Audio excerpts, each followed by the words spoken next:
بسم اللہ الرحمن الرحیم۔ آج جو ہم پڑھائیں گے اردو گرامر فعل کے بارے میں۔ تو چلیے، فعل کسے کہتے ہیں؟ اسم کو، صفت کو، کام، حالت یا حرکت کو ظاہر کرنے والے لفظ کو، حرف کو۔ تو صحیح جواب ہے سی۔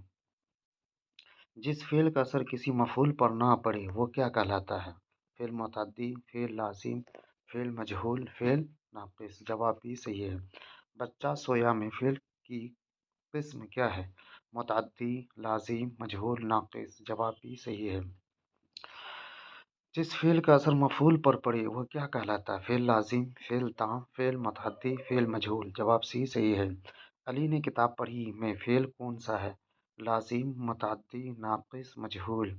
فعل میں کام کرنے والا ظاہر ہو وہ کہلاتا ہے فعل مجہول، فعل ناقص، فعل معروف، فعل لازم۔ جواب سی صحیح ہے۔ اس نے خط لکھا فعل کی کون سی قسم ہے؟ مجہول، معروف، ناقص، لازم۔ جواب بھی صحیح ہے۔ جس فعل میں کام کرنے والا ظاہر نہ ہو وہ کیا ہے؟ فعل معروف، فعل تام، فعل مجہول، فعل متعدی۔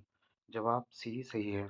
خط لکھا گیا میں فعل کی قسم کیا ہے؟ معروف، مجہول، لازم، ناقص۔ جواب سی صحیح ہے۔ جو فعل اپنے معنی میں مکمل ہو وہ کہلاتا ہے فعل ناقص، فعل لازم، فعل تام، فعل مجہول۔ جواب سی صحیح ہے۔ وہ آیا فعل کی کون سی قسم ہے؟ ناقص، تام، متعدی، مجہول۔ تو جواب بھی صحیح ہے۔ جو فعل بغیر مدد کے مکمل معنی نہ دے وہ کیا ہے؟ فعل تام، فعل معروف، فعل ناقص، فعل متعدی۔ جواب سی صحیح ہے۔ وہ اچھا ہے میں فعل کون سا ہے؟ تام، ناقص، لازم، متعدی۔ جواب بھی صحیح ہے۔ فعل لازم کی مثال کون سی ہے؟ اس نے کتاب پڑھی، علی نے خط لکھا، بچہ ہنسا، خط لکھا گیا۔ جواب سی صحیح ہے۔ فعل متعدی کی مثال کون سی ہے؟ وہ سویا، بچہ رویا، علی نے کتاب پڑھی، وہ آیا۔ جواب سی صحیح ہے۔